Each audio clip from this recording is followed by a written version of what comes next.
Les amis, c'est l'heure de votre revue de presse internationale spéciale Mercato, spéciale Real Barça, avec un parfum de première ligue aujourd'hui et le dossier Nico Williams, qui, vous le savez, est réapparu sur le bureau de Deco, le directeur sportif du Barça, car regardez la une de Sport, il est loco por venir. Il serait fou à l'idée de revêtir le maillot du Barça, la star internationale espagnole de l'Athletic Bilbao, qui, regardez, est également la une du Mundo Deportivo. Mais attention, et vous le savez, il n'est pas le seul à l'idée de venir au Barça. 3 autres profils, et regardez le même titre, Locos por el Barça, le même titre au pluriel. Ils sont là, les 3 autres profils. Nico Williams, tout d'abord, bien évidemment, et on reparlera de cette rencontre entre son agent et Deco à Barcelone il y a quelques heures. Les 3 autres profils, car attention, le numéro 1 sur la liste reste l'international colombien de Liverpool, Luis Diaz. Il y a également le vieux, là, Perisic, qui a fait une grosse saison du côté du PSV. Il est libre, mais le PSV contre-attaque. Il lui proposerait de rester au club. Et puis, il y a lui, là, les amis, Marcus Rashford, Manchester United, car il est sur la liste des indésirables de côté de l'Angleterre. Regardez les tabloïds anglais, ce top 5, The Great Unwanted. On n'en veut plus. Et du coup, il y a peut-être une occasion là pour le FC Barcelone. Regardez ces 5 profils.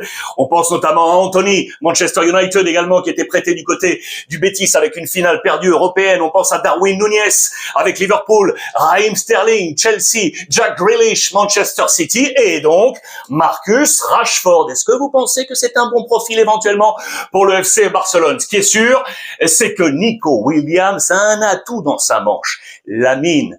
Il est là, Monsieur Yamal, l'international espagnol du FC Barcelone. C'est cette connexion qui existe avec ses compatriotes du Barça. Amène-moi avec toi. Le titre est très très clair. Regardez cette petite photo là. Il y a du Gavi, il y a du Fermin, il y a du Baldé et il y a du Lamine. C'est cette connexion sur laquelle on pourrait éventuellement s'appuyer, qui ferait que le ballottage lui serait bien évidemment favorable. On nous dit que c'est ultra important du côté du FC Barcelone. D'ailleurs, Hansi Flick aurait déjà discuté avec lui, très intéressant. Mais attention, les concurrents sont nombreux sur la liste pour éventuellement s'arracher le talent de Nico Williams. Regardez, on nous parle de Liverpool, on nous parle du Bayern Munich, on nous parle de Chelsea et on nous parle d'Arsenal. Ce sont les rivaux du Barça pour s'arracher Nico Williams. Ce qui est sûr, c'est que du côté de Bilbao, on est étonné, on n'y croit pas ses yeux. Regardez, on se frotte les yeux jusqu'à ce qu'on se rende compte que cette réunion a bien eu lieu entre l'agent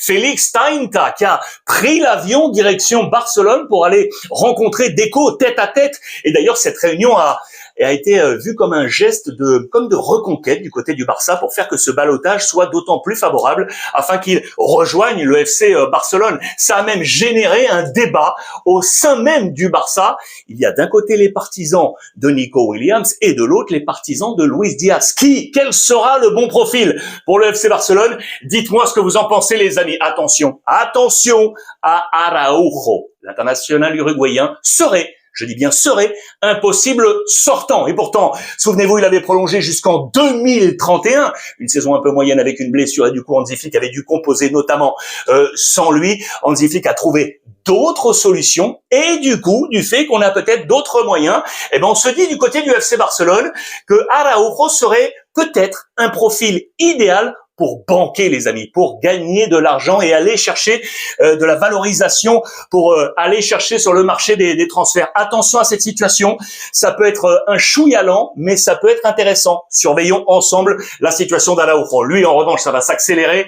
Ansu Fati, vous le savez, on a réactivé la sortie d'Ansu, on a reconnecté entre l'AS Monaco et le FC Barcelone. Il y avait quelques distances ces derniers temps. Ça y est, on a relancé les discussions, et notamment pour essayer de trouver la solution quant à savoir qui va prendre en charge l'intégralité ou partie des émoluments du salaire d'Ansu Fati, qui devrait donc sortir du Barça d'ici à quelques jours maintenant. Parenthèse, en parlant du Barça, vous l'avez peut-être vu ça, Ousmane Dembélé, l'ex du Barça de 2017 à 2023, 6 ans dans les colonnes de France Football, repris dans la presse espagnole, qui revient sur son expérience catalane. Il s'en souvient, le dit très clairement: j'étais peut-être un peu trop jeune, ça a été une grosse chape sur moi, c'était compliqué. À ce moment-là, je rentrais rentrais chez moi, à la maison, je jouais à la console, je regardais la télé. Aujourd'hui, avec le Paris Saint-Germain, de la maturité, du professionnalisme, il le dit très clairement, et il pense notamment à ce ballon d'or, les amis. Il pense à ce ballon d'or, Ousmane Dembélé. En parlant du Paris Saint-Germain, regardez, c'était la une de Marca et de As, car ce soir, Paris, ça y est, lance sa Coupe du Monde des clubs face à l'Athletic Bilbao avec Achraf Hakimi, l'ancien du Real Madrid, qui nous amène au Real. Ça y est, qui a atterri, vous le voyez, du côté de Miami, c'est le camp de base du Real Madrid. Tout le monde s'est retrouvé. Xabi Alonso regarde avec Vinicius après la semaine internationale sous les ordres de Carlo Ancelotti. Les premiers entraînements, ils sont là avec, vous le savez, la nouvelle bagagerie Louis Vuitton, nouvel équipementier du Real Madrid. Rudiger qui est là également à la relance. Vous le savez que le Real veut absolument remporter cette première édition de la Coupe du Monde des clubs et pour cause, 115 millions d'euros à la clé. 115 millions d'euros à la clé, c'est absolument incroyable. Les débuts du Real, ce sera mercredi face à Al Hilal. Al Hilal, Inzaghi, la nouvelle formation, vous le savez, le finaliste de la Ligue des Champions avec l'Inter qui est parti donc du côté de Al Hilal. Regardez ici également, on nous parle de Carreras, l'Espagnol, vous le savez, de Benfica, latéral que veut absolument Xabi Alonso. On nous dit que le Benfica reste inflexible au sujet d'Alvaro Carreras. C'est confirmé également page intérieure du côté de Marca, on est ici, où le président, l'ancien joueur de Benfica, qui le dit très clairement, ok, il y a des discussions, mais pour l'instant, aucun accord concernant Carreras. En parlant de la défense, regardez ça, l'information au sujet de Asensio. Les amis, il y a 320 jours, il disputait son premier entraînement en pré-saison avec le Real Madrid. Lui qui venait des étages inférieurs avec Carlo Ancelotti. 320 jours ont passé et du coup, fort d'une année superbe avec le Real Madrid, regardez sa valeur marchande qui était ici, a boum, grimpé à 40 millions d'euros. Elle était à 300 000 euros. Elle est passée en 320 jours à 40 millions d'euros aujourd'hui et on l'a ferré du côté du Real Madrid. Nouveau contrat jusqu'en 2031 avec une clause à 1 milliard d'euros, 1000 millions d'euros. Clause Asensio qui est donc aujourd'hui